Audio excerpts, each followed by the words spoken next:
Hey there, Web 101. Welcome to Introduction to Programming for the Web, better known as HTML and CSS. I'm your instructor, Eric Wolf. I will stop introducing myself every time I do one of these videos. It'll save precious moments of our time. In this video, we'll just talk a little bit about why it is that you would want to take Web 101. And what I always like to do is start with a philosophical question. And that question is, if you do not have a website, does your business really exist? Now, it's a different type of philosophical question than something like a what is the sound of one hand clapping, right? Because we know the answer to that is that's all. But if your business does not have a website, do you really exist at all? And now, no. The answer is no. It's simple. It is not philosophical at all. It is a structural question. Every business, whether or not you are a small business or if you are a large multinational company, you need a website.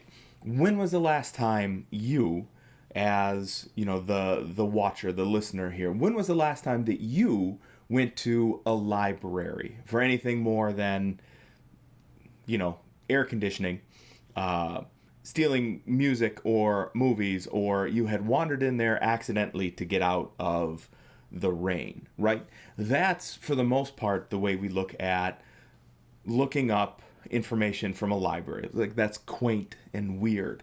When was the last time you picked up a Yellow Pages or a White Pages in order to look up information on a business? You don't, right? Yellow Pages are simply thrown on my front doorstep so that 2 weeks later in the rain I can have to go and throw them away. So what we are going to do in this course is essentially span the major epochs of web design. We are going to start in primordial, I call it 1997, where we have very, very static web pages that are meant to convey a simple message with simple HTML and CSS.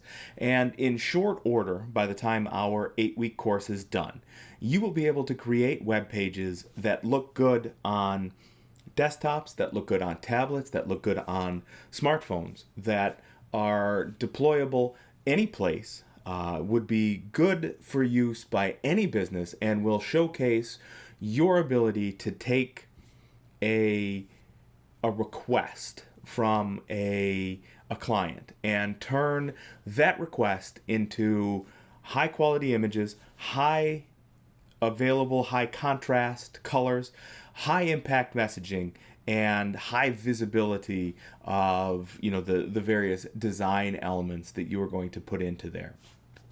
So a course like this is good for you for the following reasons. Number one, irrespective of the industry you end up going into, right? So we'll have, because Web 101 counts as an elective for most of the different programs we have here at RVC.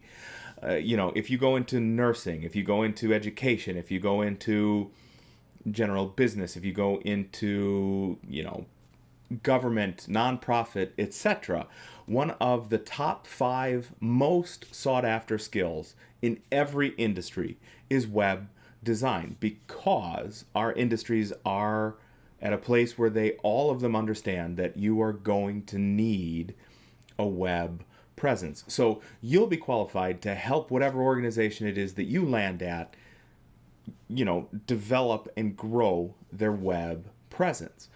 Something else we'll do is we'll look at deeper design ideas. So what makes a good picture? What makes a good use of space? Where is white space appropriate? How is it that I can match the theme of my site to the kinds of messaging that we want to have for our client, whatever that client might be? And all of these things you can take from web media, so web design stuff, and you can apply that to print design. You can apply that to a whole host of other traditional design methodologies and still get a really great looking product when you're done. So web design is a tremendous opportunity for you to grow your skill set. It is a tremendous opportunity for you to add things to your resume that are going to be valuable to whomever your next employer is going to be. And it is going to help you in a wide variety of industries understand what makes for good design.